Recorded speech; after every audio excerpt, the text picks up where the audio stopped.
Good afternoon. Hi everyone, hello. Hi Efsun. Is it on? Okay. Hi.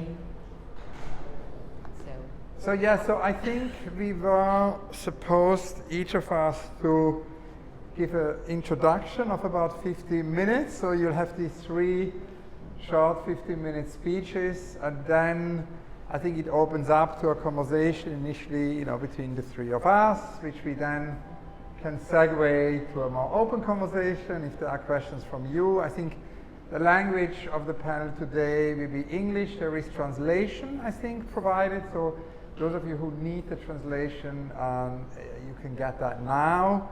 I think these are all the logistics, and we should definitely start with the artists. Thanks so much.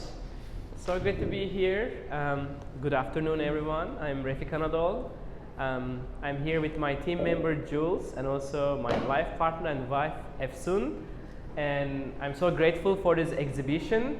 Started many years ago, and thanks to Ulrich Obrist and his wisdom and the Serpentine galleries in London, an amazing team there, we were able to design the concept of Echoes of the Earth Living Archive. And thanks to the Haiku and everyone in Futura Seoul, we were able to bring this incredibly challenging, even though you may not see that, it's a minimal design. Behind the scenes, there's a lot of technology hidden, but there's a lot of work. Also, I am working with my team in Los Angeles. So we are a group of people practicing almost 10 years.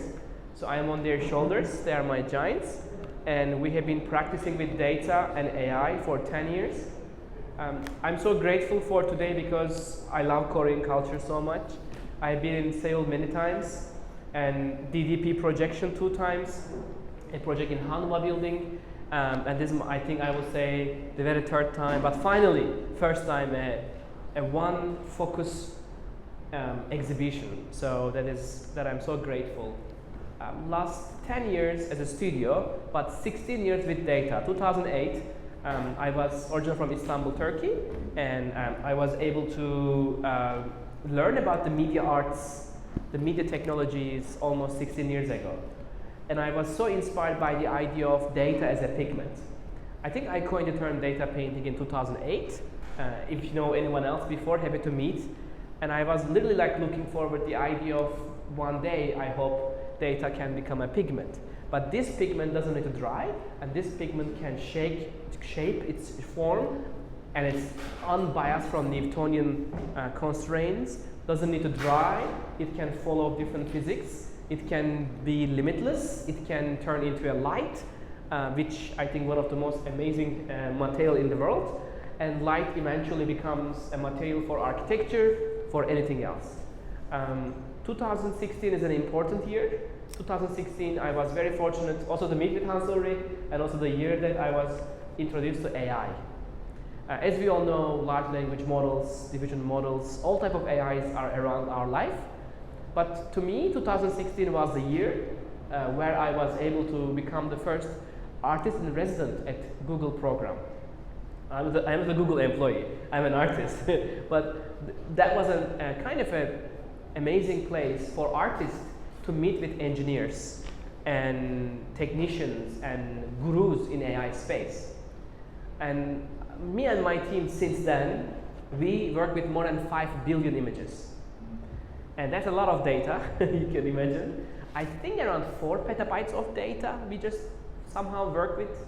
And majority of them was image, because I believe images are incredibly important AI inputs. Of course now text because of large language models, almost multi-trillion tokens and so forth. But to me, sound and image was very first coming in my mind as a dance of 2 different mediums. And I'm also very happy to say that 8 years ago, the question was, when I was in this residency, if a machine can learn, can it dream? Can it hallucinate? I think we artists always ask the question, what is beyond reality? I don't think artists are inspired by what we have already as reality. And I think we like to challenge this question, and by applying algorithms logic. And I'm so happy to say that AI is a good tool for this. But AI is a dangerous tool too. AI can take the free will, can question the privacy. So I'm not a visual thinker and saying AI is here and then we are done. Actually, very critically also with AI. coming back all these 8 years of research, I was so fortunate to work with many heroes in the AI space. Jan LeCun, as we know, that in the Llama, which is the best open source AI at the moment, worked with OpenAI France for DALI, and then worked with NVIDIA very closely for last 8 years. And Jason Huang is one of our collector and supporter, which allowed our studio to have lots of GPU access way before AI was something like that. So our studio is focused on computer graphics and advanced AI applications, and we try to combine them and blend them to the architecture, to the canvas, to the performances. I mean, there's literally no limit there, I think. But what this project is so important to me is because the journey started in London with a very, very exciting response. As a studio, as a human, I will say, I always question the beauty of our life, sure, but for some reason, as humanity, I think it's an ego problem for humanity. The more we learn about technology, I think we forget about nature. And we forget that how beautiful nature, but also how intelligent nature is.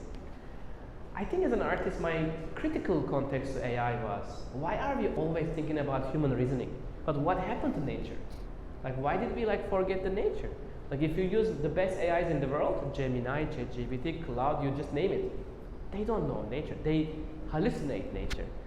I love hallucinations. I love hallucinations, but I think in this context, we may miss something very important.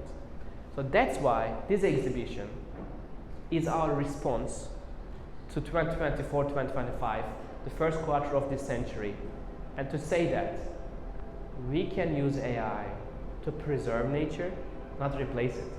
We can use AI to collect nature, not delete it. We can use AI to make art, of course, but we can use AI maybe to find the voice of nature. And I know it's a very big claim because nature is so complex, but I think we can do it. So this show is using 500 million images from 4 important archives that all donate their data. We fine-tune an AI model with our NVIDIA friends, which you see the images out in the upstairs. They are using a very cutting-edge 16 billion parameter diffusion model. The sound you hear designed by Kerim Karaoğlu, a friend for 14 years, doing all our compositions. He also used AI and a 400 hours long audio recordings that we collected by going to Australia, Indonesia, Chile, and Amazonia. So that's the big difference, that for me, there is no shortcut, there is no, I will say, unethical data in this exhibition.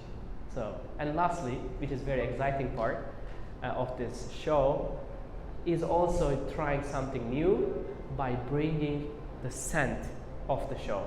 So maybe now the machines are slowly working.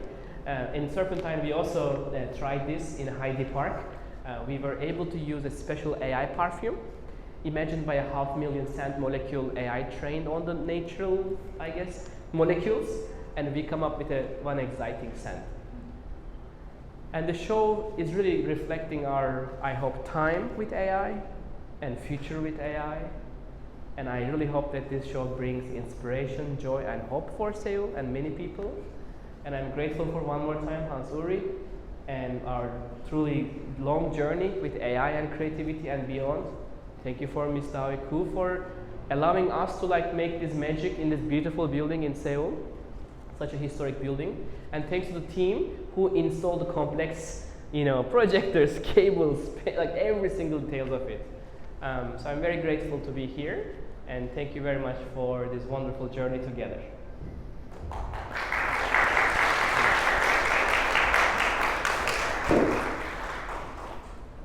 Hi, I think it's my turn. So my name is Yiyun Kang, Kang Yiyun. I am a media artist as well, but slightly different from the graphics, much more advanced AI specialist version. So let me just briefly talk about why I'm here. I think most of you are wondering about this is graphics exhibition, and it's involved Ulrich Obrist, relationship with the Futura Seoul and the Serpentine, and who's she? So I've been watching these grounds and how it transformed into this future museum for the last 5 years. And I've been talking to her as the director of the museum, I would say. So I was personally really excited to see how it came out this way, and having Refik Anadol as the first opening exhibition, and having Ulrich Obrist here, and then I have another connection with Hans here, because we had a massive global project which is called Connect BTS just before the outbreak of COVID-19. I'm going to detail this a bit further just later on. And I also have a connection with Refik here. So my BFA is in painting. And then I thought, this is not my language. The one-dimensional flat surface is not enough to weave the story and tell the narrative. So I decided to go to the United States and change my major to media arts. So we are the alumni of the UCLA Design Media Arts. We have similar supervisors. So since then, I moved to London, and then he has studio in LA. And then last year, at the end of last year, I also bumped into Refik at COP28 Dubai. So COP28 is a conference of parties, which is all about the climate change summit. So I had an exhibition with Google and NASA there. And then Refik has another piece, massive dome projection piece. So it's so interesting for me, I have to say, first of all, three of here sitting in front of you, there's so many different little dots and lines and faces, and somehow we're all here sitting together, talk about what is the art, what is the technology, what is the future of art. So just coming back to my own story, I majored in painting. I noticed, and then I gradually started to use video because I wanted to use the temporality in my work, and then I slowly moved to digital. So now I mostly work with digital medium, not heavily data-wise, but more like I use a lot of software and hardwares, and most of my work is large-scale public installations, and while I was hearing Refik's introduction just before, there are also lots of overlapping areas, because for me, transitioning from traditional medium, which is painting, it's all about the materiality, it's all about the tactility. You leave with the oil painting, the smell of it, the texture of it. It's all about the physical relationship with you as an artist and the tension of the two-dimensional surface. And then I transitioned to the video. And then I somehow freed from that materiality.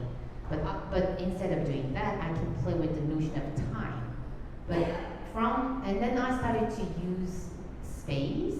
I started to use projectors and multi-screen, multi-channel, so that I can introduce the notion of space as well. So that's the reason. The reason why I moved from the painting to digital is I can expand my languages. But somehow, inevitably, I've been trained as a painter for such a long time. So that working with digital medium it just accurately reminds me that what is the materiality of the digital? What's that strong tactility of the painting, and what is this ephemeral, but for me that's very strong. For example, if you see the Refik's exhibition here, there's a lot of projectors, right? But for me, projection is such a strong material. For example, if you enter the cinema like 10 minutes late, but you try to like unconsciously, you try to not to hide the beams of light. So for me, I was really interested in what is reality, what is virtuality, what is digital, what is analog, what is surface, what is depth. So I've been always exploring that binary ontologies, because I believe that there's no such the black or white thing. There's always a lot of overlapping areas, and I put much more value in that overlapped areas. And then I moved to London, and then I had the first artist exhibition at the V&A, artist residence at the V&A. So it was a very large scale, site-specific projection mapping artwork, but instead of making a physical object, I decided to take the V&A's, the largest gallery, and I put my moving images on top of the V&A's collections. So I spent a year together, the whole curatorial team at the V&A and the residence team, because at first they're so worried about, are you going to project your moving images on top of our collections, like hundreds of years old collections? But for me, the notion of digital, the notion of the originality was so important. So I decided to put my projection on top of the museum's casts. You know, the casts are not originals. Casts are the exact simulations, exact reproductions of the existing sculpture. So V&A, if you go to the V&A in London, there is a massive gallery filled with hundreds of massive sculptures, which are not, I believe Hans knows about it. None of these sculptures are original. They are all reproductions from whole European countries. So my notion is that these are the reproductions, and digital is also reproducible medium. So when these two reproductions meet, there could be new type of originality. So that was my concept. So I had an exhibition, and museum found it very interesting, so they decided to acquire it. So now it has become the V&A's first projection mapping permanent collection of the museum. And after the project, we started to work on a massive international project, which is the Connect BTS. So it's very, well, probably, I guess, most of you know BTS, the Korean 7-boy big band. And there was a very interesting initiative. Let's say it happened simultaneously in 5 different cities in the world that involves Seoul, London, Serpentine Gallery, Berlin, Buenos Aires, Berlin, Martin Gropius Bau, and New York, and Buenos Aires. And it's not just about the Biennale. For example, when you think about the Biennale, all of the curators, all of the directors and artists that gather in one particular space. But this one is very different because everything happens simultaneously all over the world. It involves artists like Thomas Arsenault and Anthony Bomley. And none of the images of BTS, for example, the portraits or the sculpture, it doesn't exist. So then many people ask us, so how is it collaboration? When you think of the collaboration, people think about the celebrities, paintings, portraits, and sculpture. But here, BTS work as a catalyst to connect all different cities, all different museums and curators and artists.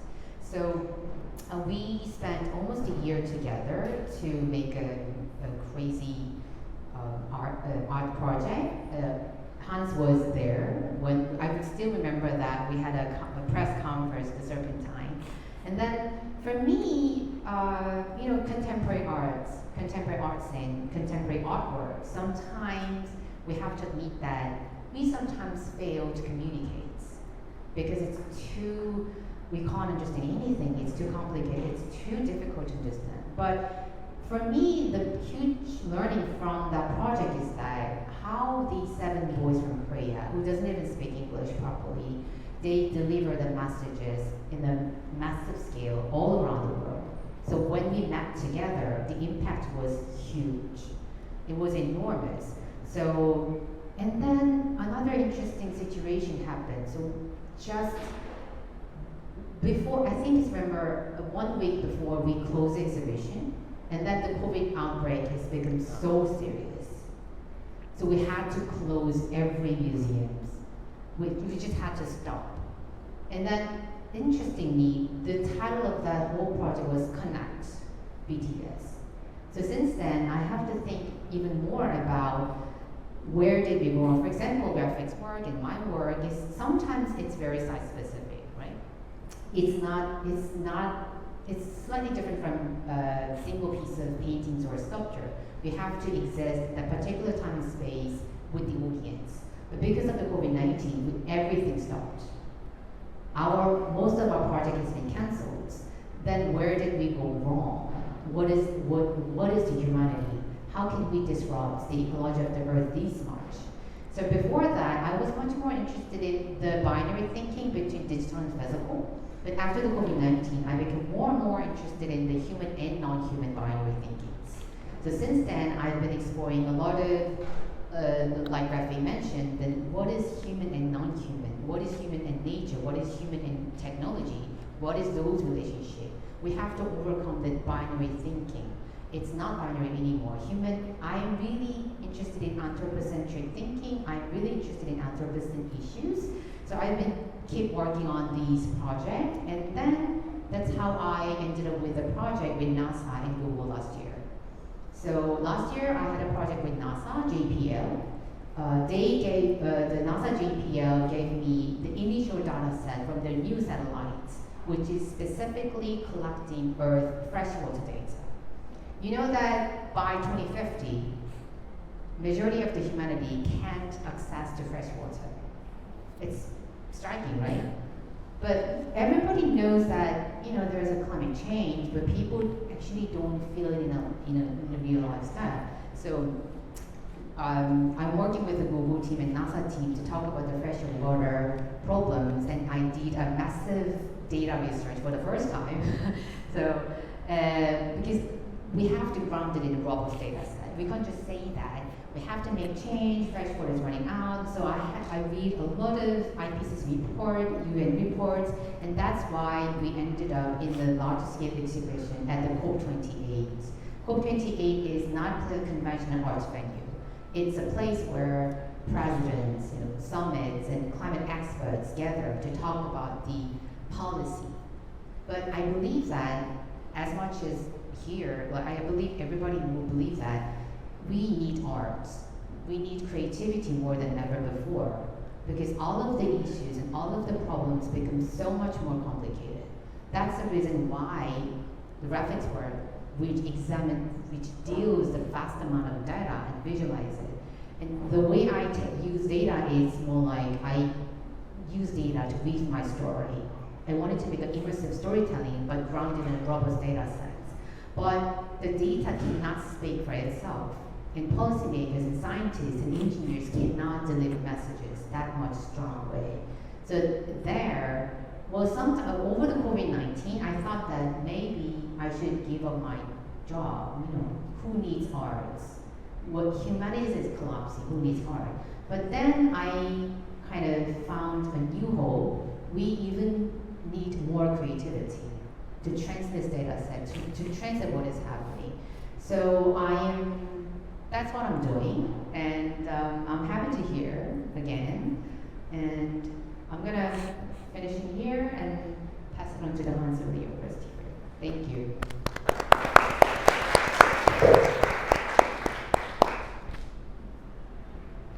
Yeah, thank you so much to both of you. It's wonderful to listen to these great speeches. I just want to say again how happy we are that EFSUN is also here, who has played such an important role in this exhibition. We should give EFSUN a big round of applause. And of course, we are infinitely grateful to Kudaru for the amazing initiative of Futura Seoul, and should give her and the team here a big round of applause.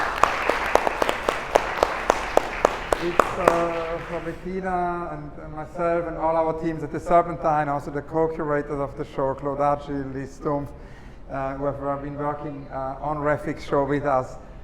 Such a great pleasure to see the exhibition here in a totally new incarnation, because that is, of course, if we talk about the future of art and if we talk about what's happening right now, the extreme present, as we once called it in the book we did with Shumon Bazar and Douglas Copeland. If you think about the extreme present of art right now, it is this idea that the artwork, both digitally but also in an analog way, increasingly becomes a living organism. I think it's interesting that for a long time, we thought about artworks as being finite, categories or finite items or finite bodies, and I think today it's very clear that if we look at art practices, that more and more artworks are living organisms. So it's not a coincidence that actually the exhibition here is very different from London. Now, you mentioned hope, and it's really wonderful that you did not leave art, because art needs you, and we need art. The world needs art, and I think that notion of hope is really essential. I mean, Gerhard Richter the German painter Gerhard Richter once said, art is the highest form of hope, and I think that continues to be true. And it's interesting that actually the German Korean philosopher Byung-Chul Han, few people know that he's actually Swiss. I am Swiss, and he also is Swiss because he has a Swiss passport. So the Korean Swiss German philosopher Byung-Chul Han has actually just written a new book. I don't know if it's out in Korean, it's just come out in German, and it is a book about hope. And he says that, you know, we need art more than ever before because we need to tell a different world. We need to tell a different society, as he told me with enthusiasm. We need thoughts for a coming world, and also we need hope in terms of a society without fear. Because of course, you know, fear stands in the way of that. And so I think more than ever, we do need art. One of the things which I think is interesting also and really relevant is this idea, if you think about new experiments with art and technology, and we think about the future of art, is that we also take into account that there is a long history of that, you know, and it is not because we live in an age of information that we necessarily have more memory. It could very well be that amnesia is somewhere at the core of this digital age. Eric Hobsbawm talked about that, the English historian, you know, he said we need a protest against forgetting. And I think it's interesting at the moment when we open here the exhibition of Refik, and I've been listening to both of you about your practice, you know, with digital art, that we remember important ancestors.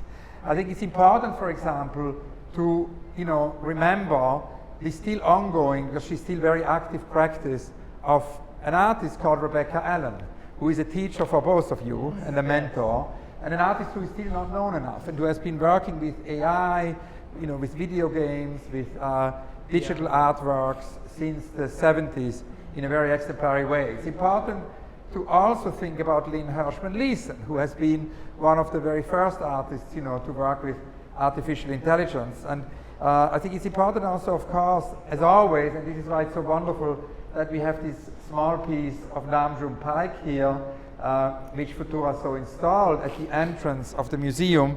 It's important, of course, always also to remember, you know, the pioneering work of Nam June Paik. And it's interesting because when I came to Korea, and I've been here many, many times, I came here first, actually around 1996 with my partner Koo Seong-ah. We made research here for an exhibition called Cities on the Move, which we then brought to Europe and the US with you know, artists from Seoul and from all over Asia. But then I came back in 2000, very beginning of the year 2000, the beginning of the third millennium, actually to curate an exhibition here called Seoul Media City, which I think still continues since then. This was one of the early versions, you know, of Seoul Media City. And of course, when I was invited to do that, the first thing I did is I went to New York and I went to see Nam June Paik to interview him, right? And he talked a lot to me, of course, about his experiments, the early robot in 1964, the robot K456, about his experiments with, you know, live satellite broadcasts. You know, we talked about AI because you should never forget that AI has been around for a long time. You know, AI has moved across waves with highs and lows and intervals and pauses and silences. It's very seasonal. There have been summers of AI, there have been springs of AI, there have been autumns of AI, and there have been big winters of AI. Moments where people gave up on it already.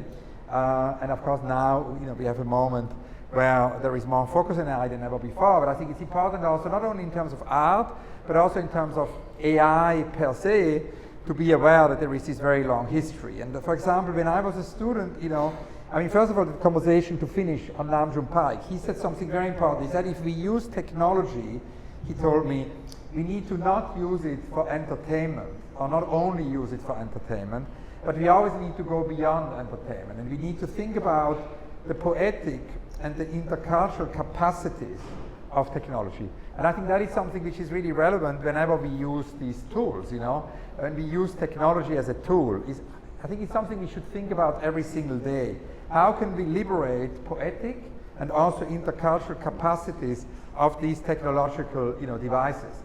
As Willem Flusser once told me, at the same time when I met Paik, I also met Willem Flusser, the philosopher of technology, he told me we should always also think about using this technology in a way the inventors of these technologies did not think of. You know, we should subvert. And for example, you know, many of us have these smartphones.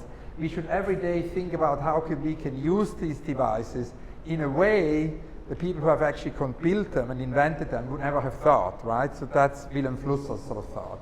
So two ways of, you know, using technology in a way differently. A third kind of example of such a, you know, more historic figure is my early encounter with Heinz von Förster, because Heinz von Förster worked with Wiener. You know, he was very old when I was very young. It's kind of fascinating, you know, when you're 20 and you meet somebody who is 90, you know, you almost meet 2 centuries, right? Because by the time you then get older, these people are a century before. So Heinz von Förster, it's difficult to believe, but he was born in the 19th century, you know. And when I met him, you know, he was almost 90 years old. I was born at the beginning of the 20th century, right? So he really bridged, in a way, the 19th and the 20th century. And he still met the pioneers of cybernetics. And he was talking a lot about this idea, you know, of feedback loops and the early connection between, you know, Wiener cybernetics and also AI. And, you know, we had conversations with him about, you know, opportunities AI sort of would offer. I think one of the things which became clear because I was in the 90s and early 2000s, you know, when I had all these meetings I was telling you about with Heinz von Förster, with, you know, also Wilhelm Flusser, with Lam June Paik. I was a freelance curator, so I traveled the world and I learned a lot. These were my kind of, what in German you would call Lern- und Wanderjahre, right? It was my years of learning and migrating. But then at a certain moment, I started to think it would be important to focus the energy in one place. And that's really what happened, you know, initially in Paris at the Musée d'Art Moderne, the Museum of Modern Art, but then later on in 2006 when I was appointed at the Serpentine, initially as co-director and then as artistic director, you know, I started to think, what does it mean to actually, you know, invent or reinvent, you know, an institution? And one of the things which became clear to me in 2006 is that it needed new departments, you know, and I was always thinking, I mean, we could obviously invent a new institution, but I had decided not to do that. I had in 2006 decided, you know, with the Serpentine to reinvent an existing institution. Now, 2 things seem to be obvious to me as sort of first points of focus. One was, of course, ecology, and Refik talks a lot about this, you know, about the connection, you know, to nature. And the other is, of course, technology, because already in 2006 it was clear that we were amidst a, you know, technological revolution, and it was very strange that, I mean, Tim Berners-Lee had invented the World Wide Web, and, you know, we see him regularly in London. It's very fascinating that the inventor of the World Wide Web, you know, lives among us. It's a truly historic figure. And Tim Berners-Lee had invented the World Wide Web in 1989, and by 2006, you know, 17 years have passed, but still most museums did not focus on technology. They did not even have a chief technology officer. So I thought it would be really important to change that, and we decided with Ben Vickers, you know, to hire a chief technology officer, the visionary technologist and artist. You know, it's also interesting that an artist became our chief technology officer, and we basically invited him to build a department, which today is run by Kay Watson, and we have a department with 5 digital curators. We do reports. You can download them from the site of the Serpentine. We have already done 4 reports. One is on AI, the most recent one. And these are these AI reports which really are about what the Serpentine wants to do with technology, but also what we can contribute to artists and to the field. You know, we really want to sort of help with infrastructure and be useful for the entire field. So the second thing, as I mentioned, was ecology. And we wanted to kind of think, you know, of course, every museum started to do exhibitions on ecology and represent that and thematize that. But that wasn't enough. You know, we wanted to, the artist Gustav Metzger encouraged us to go further than that, to be more, you know, radical, and to basically insert technology in everything we do, both technology and ecology. And that means that we also needed a department for ecology. So we hired Lucia Pietrojusti. I think we were one of the first museums to hire a curator of ecology, and again build a department, created the General Ecology Project, which is why today, you know, ecology and questions of ecology are not only exhibitions we do, talks we do, but it's part of everything we do, you know. It's part of every meeting, it's part of every exhibition. And of course, what is so interesting about what Refik does with this exhibition here, with the large nature models, with the Coral project, is that he brings both of it together. And that's, I think, what a lot of artists do today, you know, is that the ecology and technology come together. And Alexis Pauline Gumbs, the American writer Alexis Pauline Gumbs, recently said, we have the opportunity now, today, we have the opportunity now as a species who is fully in touch with each other, because, you know, we are potentially all connected through digital technology. We have through that the potential to unlearn and also relearn our own patterns of thinking and storytelling in a way that allows us to be in communion with our environment. And that, of course, goes back to something very important you said. It always goes beyond the binary thinking. It's essential, you know, that this is always means to go beyond the binary thinking. And this opportunity today is something, you know, art can make a very important contribution to, and I really think that these, you know, large models with which Refik works with ethically sourced data create the possibility, you know, to create this communion. I think the other thing which was interesting when we started the discussion with Refik about the show, and by the way, this is the inauguration Refik show of our year of AI at the Serpentine, because we will continue in autumn with Holly Herndon and Matt Dryhurst. For those of you who don't know their practice, you can see a very interesting article on Holly Herndon in the New Yorker. It's really a great piece of journalism, a long portrait on Holly Herndon, and the way Holly works, you know, with sound, because Holly is a sound artist and Matt Dryhurst and she are going to work with choirs, and again, like Refik, are ethically sourcing the data, and actually the artwork will belong to all the choirs who participate, you know, in this piece. As part of the Year of AI, we've also launched our report, and that is really a celebration of 10 years of AI at the Serpentine. You know, we had Ian Chang's Bob was born there. Ian Chang did an exhibition of an AI project called Bag of Beliefs. We had Hito Steil, who did an AI garden. We also had Jakub Knut Steensen.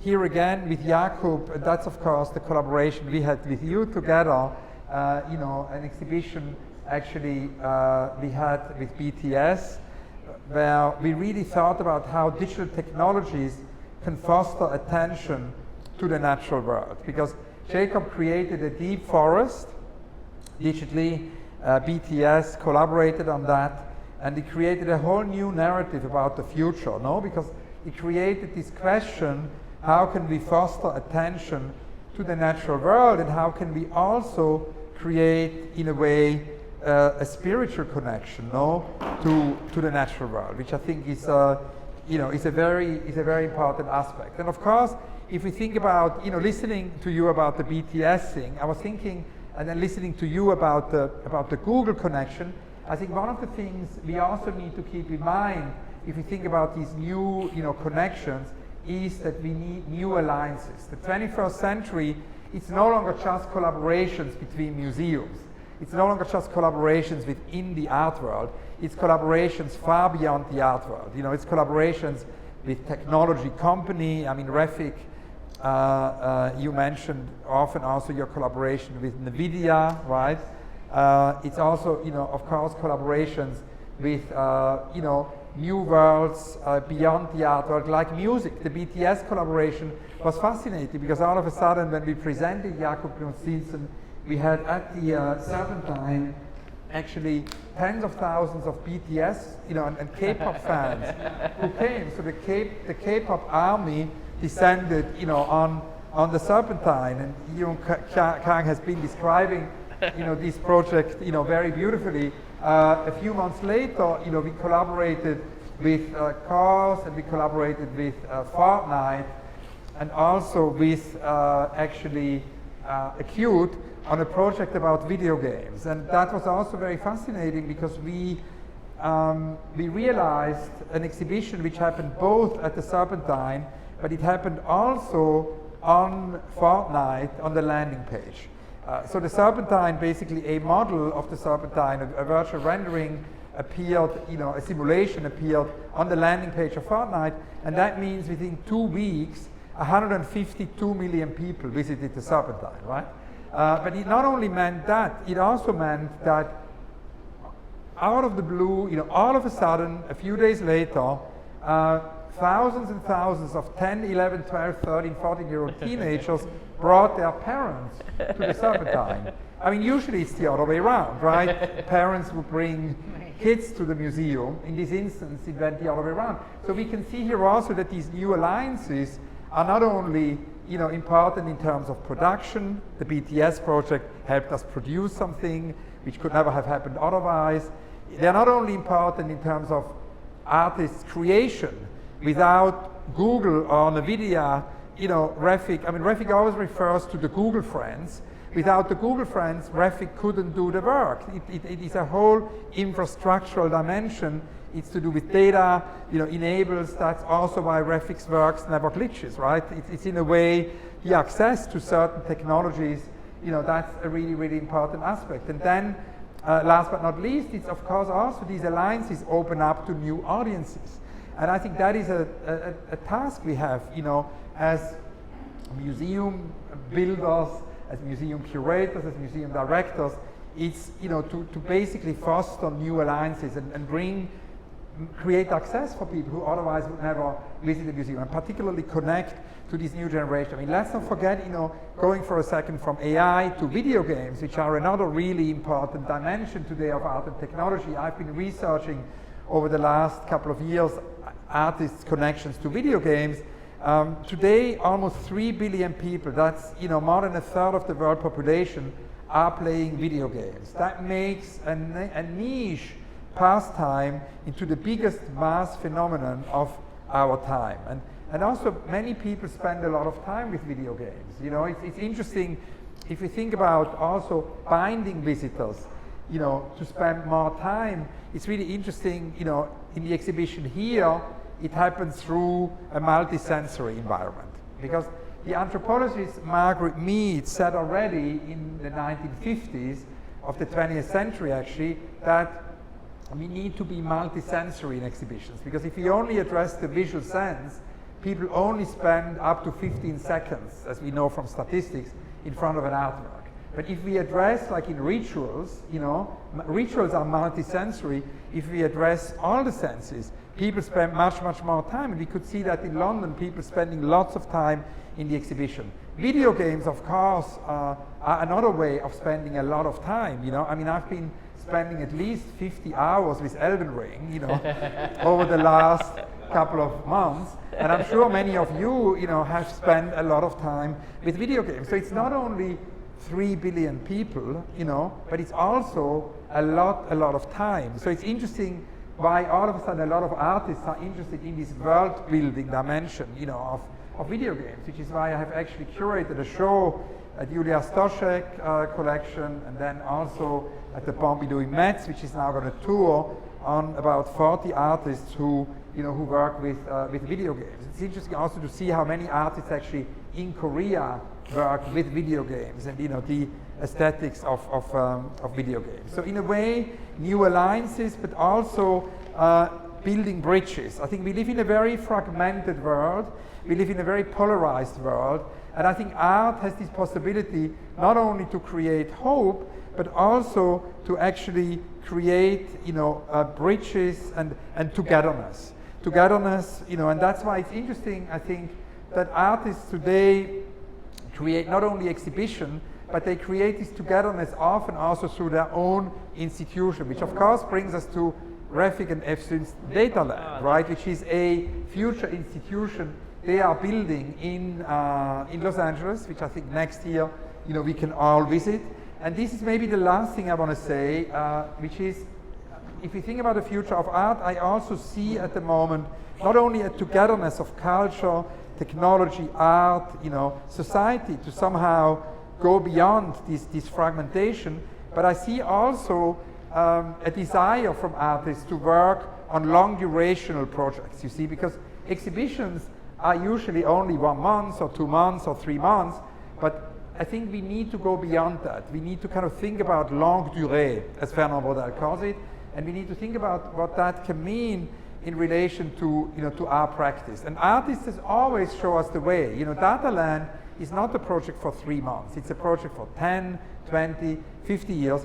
And the same thing happens, more and more when we invite artists to do projects at the Serpentine. They actually want to do something which lasts much longer.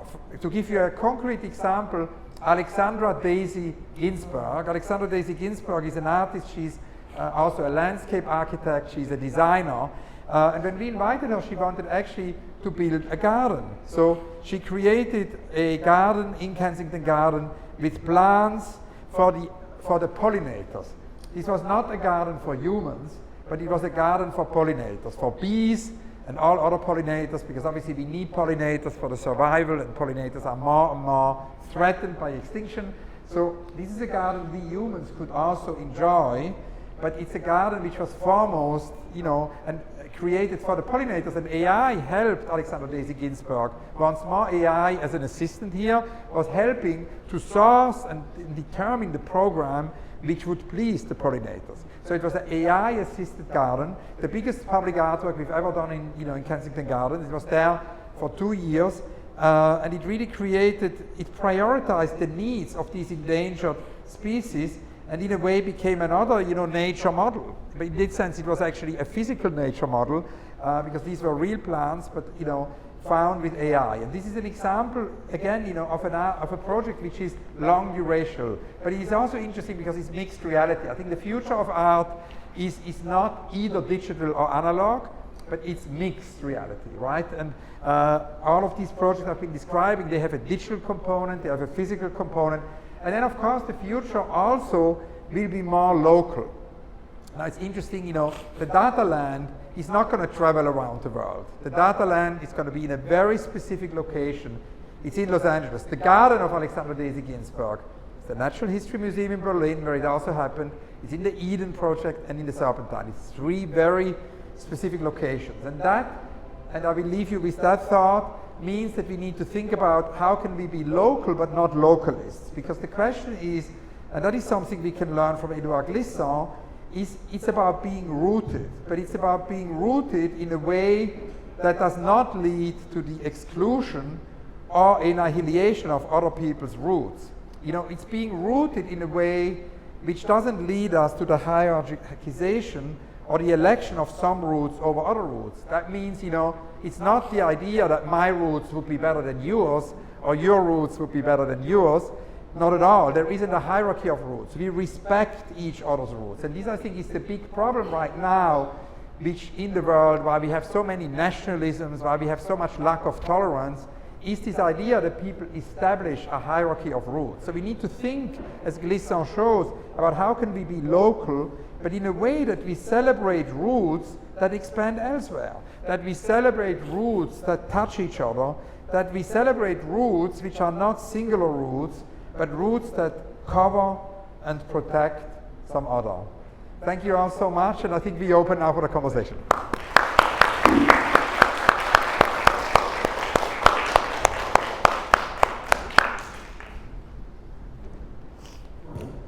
And I was thinking, that it would be great to hear from both of you, sort of transitioning to the conversation about how you, in both of your practices, address this longue durée, how you both work with long durational projects which go beyond event culture, because they have also to do with sustainability, because event culture is in that sense not sustainable.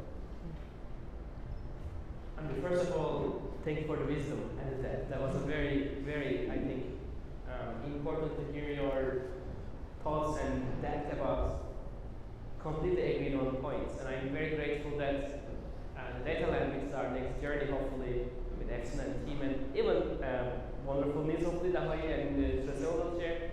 So we are so grateful for that long-term project. Actually, when we think about long-term projects, I feel like, to me, 2008, when I fetched data as a pigment, it never stopped feeling of that sound. I think you are very right that many artists have inner journeys that are different than our outer world. I mean, this show 1.5 years of like just AI research, and people sometimes, doesn't see that okay, AI means a one click, one button, one Discord channel. It is actually not at all. So if the artist becomes like artist-led technology projects are much more humble. Like there's no 100 people, there's no hundreds of millions of dollars, there's none of those. Those partnerships are the only way to really push forward the medium. Because as mentioned, 5 petabytes of data. Like what does it mean to 5 petabytes of data? I mean, some artists have only maybe a couple of terabytes of like space, like in their humble spaces. So those partnerships really pushes the boundary, but I think brings back hopefully innovation and discoveries. And the other thing that I'm really excited that you mentioned, Hansuri, is like this like machine hallucination. The concept of if a machine can learn to dream. I never felt it's done. Because very early generative adversarial network, GAN algorithms were the first generative AI algorithms, and over the years, diffusion models can pop up, and now large language models, and most likely next year we have another like a model. So like all the time, it's changing. So if you think about this as like a medium of a conventional medium, a painting, a pigment, a brush, or a canvas, most likely those can be the static forms, but the ideas change, right? For artists like pushing technology, every morning is a new morning. The tool that yesterday is not anymore working. The canvas is now different. And the pigment is not drying. It's always like remembering some other things. So there's like no way to like have a one type of mindset. Like it just changes. But that change, that uncomfortable zone, is one of the most inspiring places. And some people doesn't like it and completely respect because it may feel like I just don't belong here. It's always changing. But true, it's uncomfortable. But I think it brings so much possibilities. But possibilities come with responsibilities. I think that's where I felt that these long institutions are not only just possibilities, but also responsibilities. I feel like artists who have been practicing in this field will always need a support to each other. Like one more thing maybe to mention, AI models require so much work. Like so much work. Collecting your own data, training your own models are AI atelier mindset. I think the future for artists has to be their own models. Now, who will do that? Who will give the compute? Like, where is this big data that's ethically ready to go? And big questions. But I think these big questions means long journeys, and those journeys will make a very big impact. I'm pretty confident. Yeah. So yeah, I agree with Refik's idea a lot, and then so I also really resonating with Han's comments on that. Some project outside of the art context is becoming even more and more important. For example, particularly this long-term project, it's sometimes, I don't think the art venue is best place to exhibit such exhibitions. That's probably why Refik, we exhibited at COP28, and I'm talking about the G20 later this year. So it is completely not art venues. It's not museum, it's not gallery, and it's all based on the long-term relationship with the commissioner. Sometimes it's Google, sometimes it's NASA. But for me, this long-term durational project gives a much more room for an artist to develop it.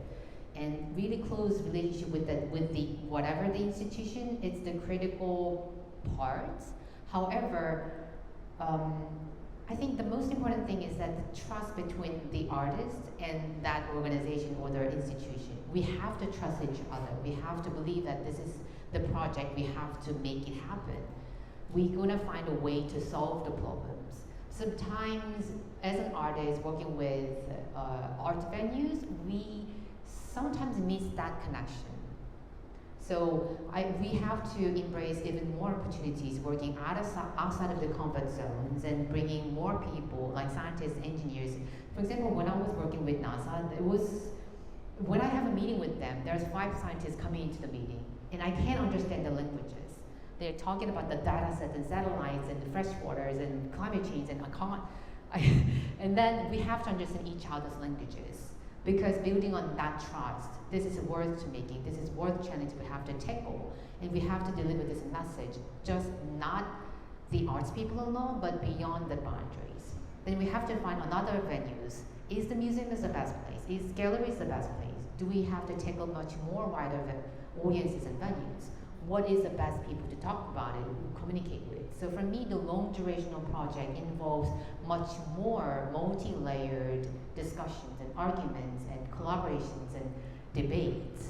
So to do that, for me, and I don't know, maybe for Refik, because I was trained as a conventional artist, but using digital medium, softwares and hardwares and data, it gives me much more flexible energy to cope with different discussions and arguments. And I can play with the time and space together, so we can make a more immersive experiences.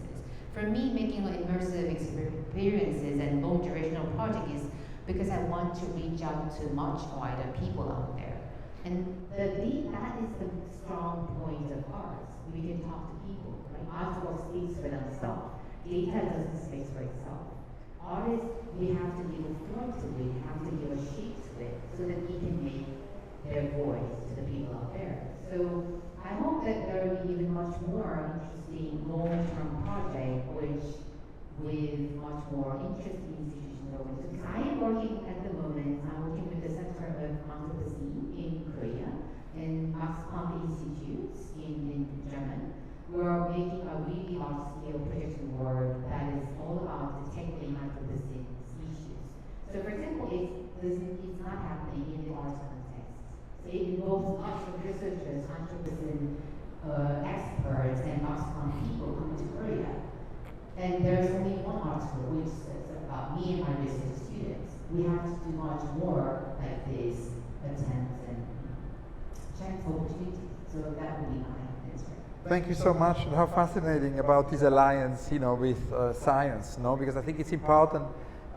What you add here is very important. The idea that we connect art, technology, and science. We should never forget that nexus. No? So new experiments in art, technology, and science in that sense. But I wanted to ask you a little bit more about the alliance with NASA, because you touched upon it in your talk, and I read that, of course, some of the changes are due to seasonal variability, but the data you found clearly shows that human activity is dramatically altering the planet's water cycle. So that is clearly in the Anthropocene, a very massive change which happens. And you worked with the NASA Surface Water and Ocean Topography mission, as you explained before. And I suppose that's a great example of a long-term project, because this mapping, is not something which can stop, because it needs to continue to be mapped. And I wanted to ask you a little bit more about this passage of water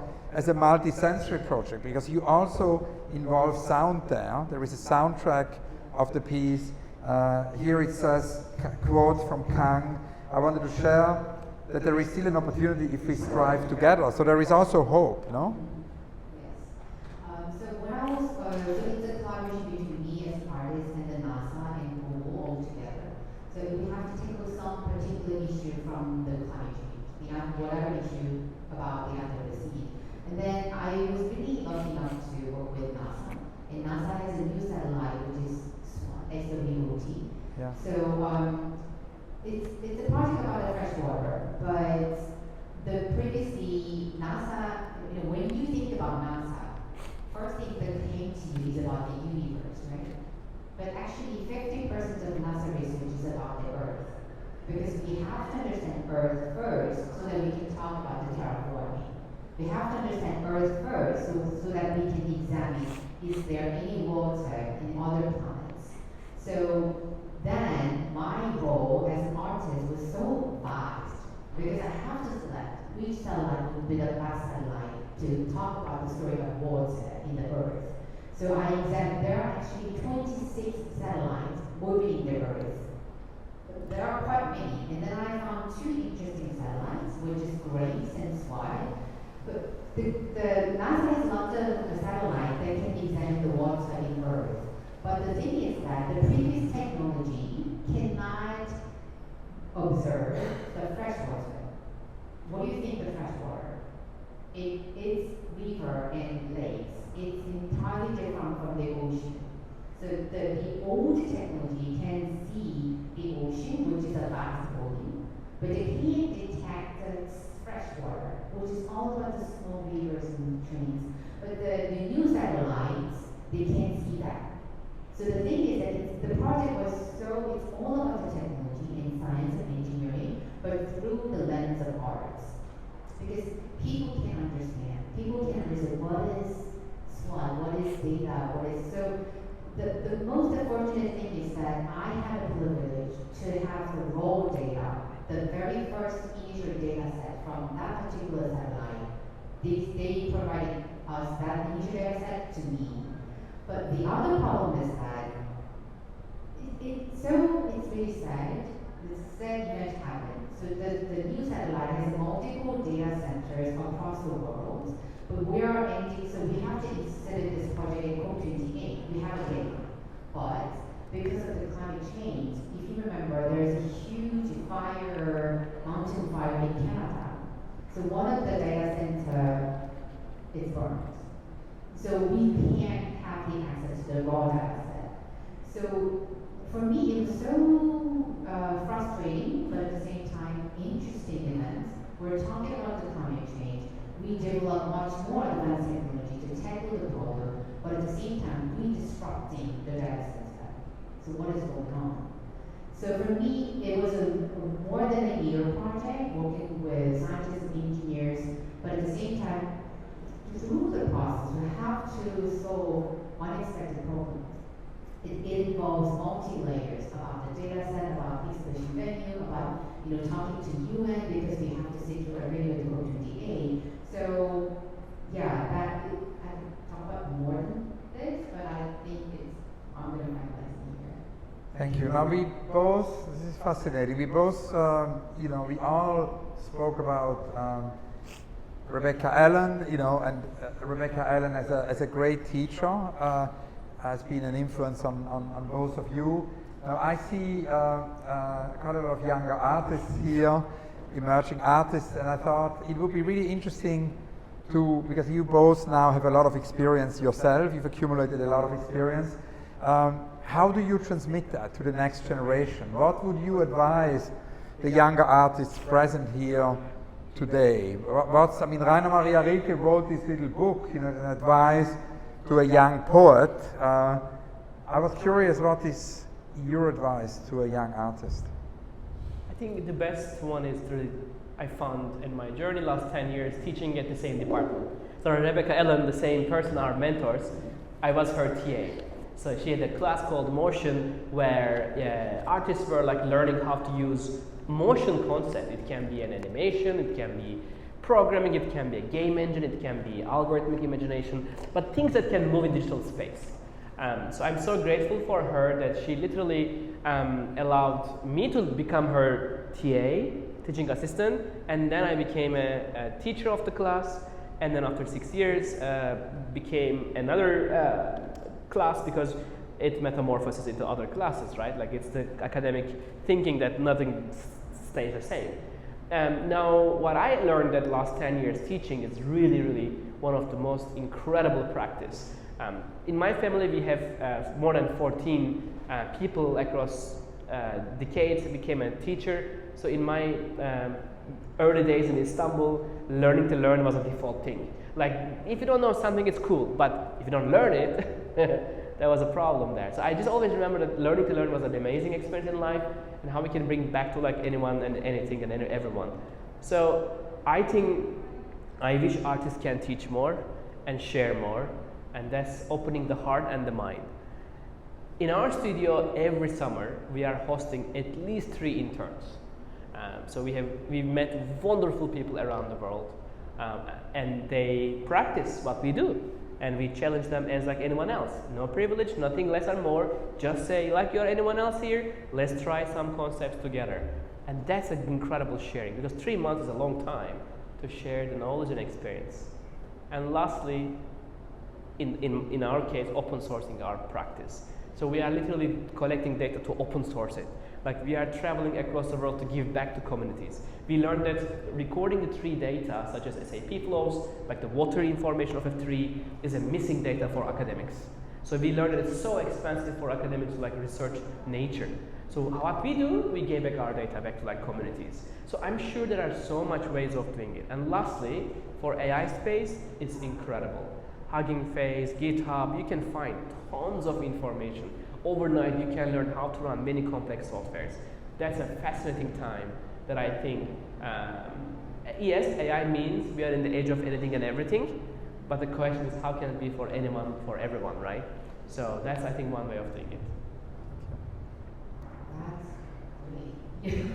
Thank you. Yeah, so I feel also, I've been teaching at the uni for more than 10 years. I was actually lecturer at the Royal College of Art in London for 5 years. And now I moved back to Korea and to take a professor job in KAIST. KAIST is a Korean version of MIT. There is no arts program. I'm working under the engineering school, but I needed that challenge because working at the RCA, which is the #1 arts and design institutions in the world, I did a PhD there and I've been teaching there for 5 years, and I needed that. I don't think that I am reaching to the core of the technology and the science. I wanted to challenge a new context, activism. So now I'm running a research lab. There are 6 students, 1 PhD, 1 master's, and 4 BA and BS, that's Bachelor of Science internships.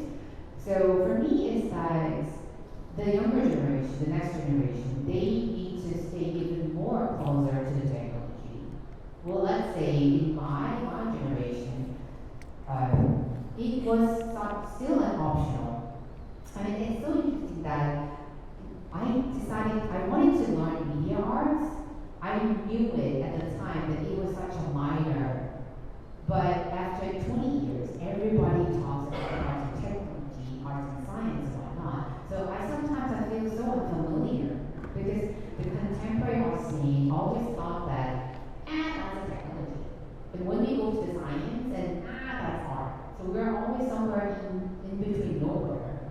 But now, in the 21st century, everybody wants to know what is art and technology, and what kind of technology should we learn. So the point that my students right now in my lab, they are all super smart students. They're all math scientists. They play code every night, but they need a creativity.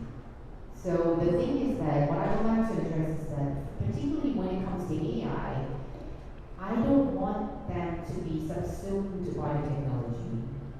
And then the thing that I'm worried about, what is happening at the moment in 2024 with the AI, is that AI is, at the moment, is all about the optimization and standardization.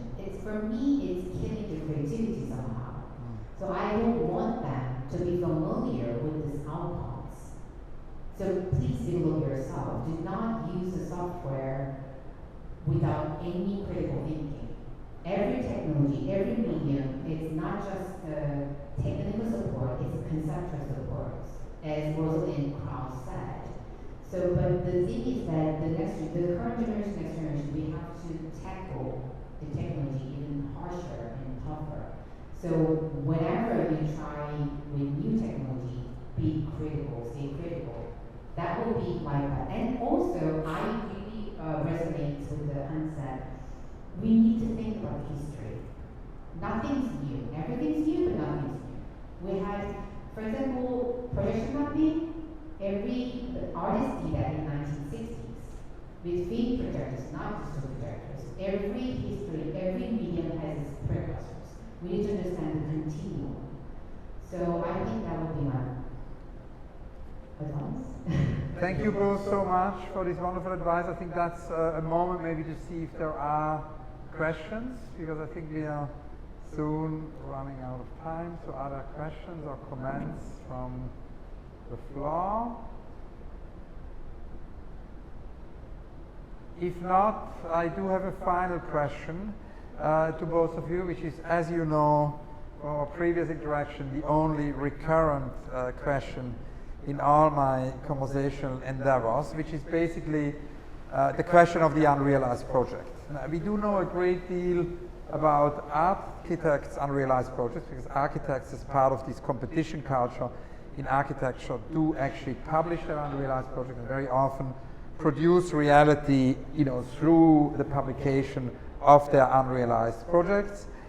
With artists, it's very different. We, even the most well-known artists, know very little about their unrealized projects, and the range of the unbuilt can be very broad. There are projects which can be too big to be realized or too small to be realized. There can be projects which are maybe also too expensive. Sometimes there are projects which are too time intense. We just don't have the time. There are projects which we forgotten projects. In the analog age, they would have been somewhere in a locker in the studio. Today, they're probably somewhere in the laptop or somewhere on the cloud. Forgotten projects. It can also be unrealizable, utopic projects, projects which are either completely unrealizable or partially unrealizable. It can be censorship. Sometimes is a reason for a project to be unrealized. And then, as my late friend Doris Lessing always said, the writer, it can also be because we don't dare to do a project. That would be self-censorship. I think we all have projects which we might want to do, but we haven't yet dared to do. I mean, I, for example, always wanted to write a novel, but then I think it's going to be really embarrassing, so I haven't written the novel, right? So if we take this whole broad range of the unbuilt into account, I wanted to ask you both to tell us about one of your favorite unrealized projects.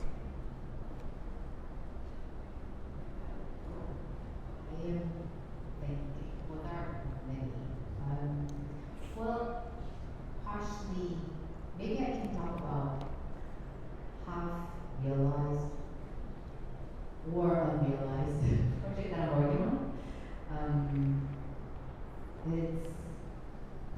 I am interested in AI for sure, but I am interested in the architecture of it. There's an input, there's an output, but we're training a data set through a model. So the model, the higher version of the model would say architecture. So I was more interested in how the data set is working within the model. So that's the reason why we call it a black box. We developed it, we don't know what is happening in the black box as well. So I wanted to make a project that is in decoding that black box. But how can I decode a black box? It's oxymoron. So let's say I will make it happen. It's in the near future, I hope. But still, it's unrealized plan that I have. Thank you, and Refik? I think Dataland is an unrealized project still because it's happening. It's happening, but the other one is, I think, takes longer, I hope a lifetime, is art as medicine. I have been thinking this since we met Yamanava family. They are our mentors and wonderful minds living in Amazonia in rainforest. Since then, I've been thinking about, can art become a medicine? But in a way that it's not like, it's just a beautiful meditative context, not necessarily just a simple numbing the mind or a soul, but something that is a profound change in our life that I hope we can truly take into a new level that can truly become a medicine that cure the mind and the soul and humanity in general. A very wishful thinking, I know, and a very hard work in a world where we have separations, wars, and conflicts. But I do hope that we can maybe turn this into a very profound experience for humanity. And maybe that's what we were missing with AI, and maybe that will help us to find a language of humanity. I don't know how they can merge, but just from my heart, very hard, no deadline, just something there hanging one day, hopefully in our lifetime. Thank you, Refik. And maybe a very last question to you, Refik, which brings us back to the show, to the exhibition here, because one of the things which I think, if we talk about, and I never really kind of want to talk about the future, because as Marcel Rosser says, the future tends to fly in under the radar. However, we can talk about the extreme present, right? And so one of the things which is also happening in the extreme present is that we have all these new forms of philanthropy. And something which plays a very big role, Refik, in your work. The exhibition, initially in London would not have happened without, the partnership also with Ryan Zuro, for example, who also played a role in MoMA, in getting your work into the collection of MoMA. We can see philanthropy, of course, also through these many, private foundations. I mean, the opening of Futura Seoul is a great example of a dynamic new private, foundation, and we have such private organizations, private initiatives all over Europe right now. It created a real dynamic in many European cities, in addition, to the museums and the commercial galleries and all the other forms of exhibitions which exist, the Kunsthalles.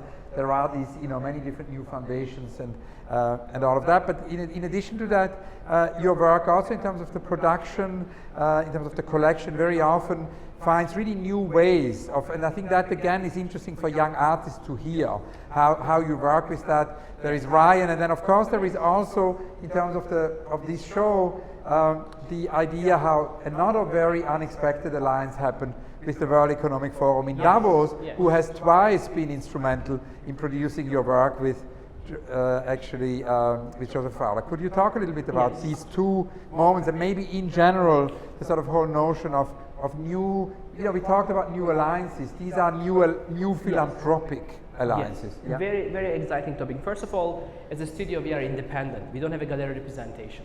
So that's a very different approach to the art making. Normally, artists have a very exciting galleries that they can sometimes create a network, wealth, income by selling their works and so forth. With FSNI, we literally jump into this journey without any gallery representation. That was a very hard start. We have amazing galleries we work with, of course, but not necessarily in a way that classical art world knows. What we did is we worked with our partners and people who believe the journey and slowly grow. But I will say 4 years ago, when the Web3 movement started, that was a very amazing moment that artists become also their own kind of entities. And Riser, and we have like many wonderful like collectors who were the patron and the movement, people who believe the artist, and they were directly connected. I mean, including Miss Koo as well. She traveled 5 years ago to in our show, and she found the work and said, I love this work, one day hopefully we can create. And I mean, these are incredible possibilities when we don't have a classic networks of art making. And of course, we raised more than $10 million as a studio. For example, for UNICEF, we donate our work, and for Yamanava family, we raised $2.5 million. For San Angelo Children's Hospital, 2.5. These are all open data on the blockchain. Nobody in between us and the philanthropy. And that's possible. So artists can use blockchain transparently, find their patrons, turn their work into a value, and that value goes back to the people that you wish to have. Of course, that's a very hard work, but when you have the right audience, great people around the work, and the purpose and the meaning and the movement, that is possible that the work we create can create a new value. And we are grateful for our wonderful people around the world support our journey. Thank you so much. We can really say, listening to you both, that Anadol and Kang, or Kang and Anadol, is 1 + 1 = 11. Thank you all very much. Thank you.